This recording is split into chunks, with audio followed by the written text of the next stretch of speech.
This screencast or screen sharing is about another free resource related to finding evidence-based practices. In this case, it is specific to autism evidence and practices. Again, a national clearinghouse of information available to us for free, which makes it an amazing, wonderful resource to know about. In this case, you see here the database has, much like many, the opportunity to select by age.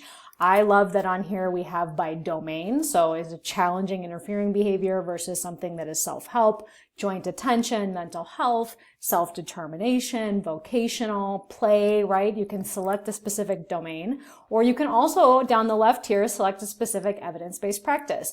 Now, research is constantly evolving, so I think it's important to always note that in this case, I'm looking and seeing animal-assisted interventions that shows there's only one right now. That's okay. Might be updated in the future, but right now, if I'm looking specifically for an animal-assisted social skills training, I can click here and learn some. There's limited information on this website because it is a newer resource in general, but it still gives you a starting place to say, it looks like this is something they're considering evidence for an animal-assisted social skill training. So where would I find this information and who might it be for? When we're thinking specific to autism, this is a great resource. If I go back, have a lot more. So antecedent-based interventions, we know significantly more about that. So you can see here a classroom-based antecedent intervention that reduces obsessive repetitive behaviors for adolescents with autism. This is much more specific than some of the other websites we might see because it is specific to students with autism. The same thing you see down here, a comparison of within and across activity choices that reduce challenging behaviors in students with autism spectrum disorders.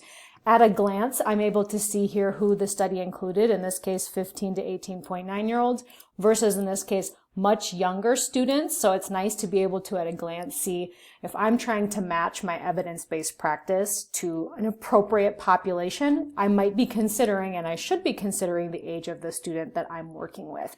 If I'm working with a young student, this is not going to be appropriate because it's talking about adolescent students with autism, versus this one will be more appropriate if it's a younger student, potentially depending on their age. If I keep scrolling, you can see tons of evidence here, all available and summarized for free. Again, I can see effects of 3 types of non-contingent auditory stimulation on vocal stereotype of children with autism, engaging with toys, right? So I can come back up here and then even get more specific to saying I wanted antecedent-based interventions, but I'm specifically interested in an intervention that involves prompting. And now I just got more specific to the 3 things that are prompting and antecedent-based interventions. If I go back, I can do the same thing down here to say, I'm interested in naturalistic interventions. What does that mean? We have a randomized clinical trial comparison between pivotal response treatment, which is a common treatment, and adult-driven applied behavior analysis intervention for disruptive behaviors in public school with autism. Even the title that they have right here tells me a lot of useful information. If I'm working in a public school with a child with autism, they're in this age range, I know this is something that I am likely interested in,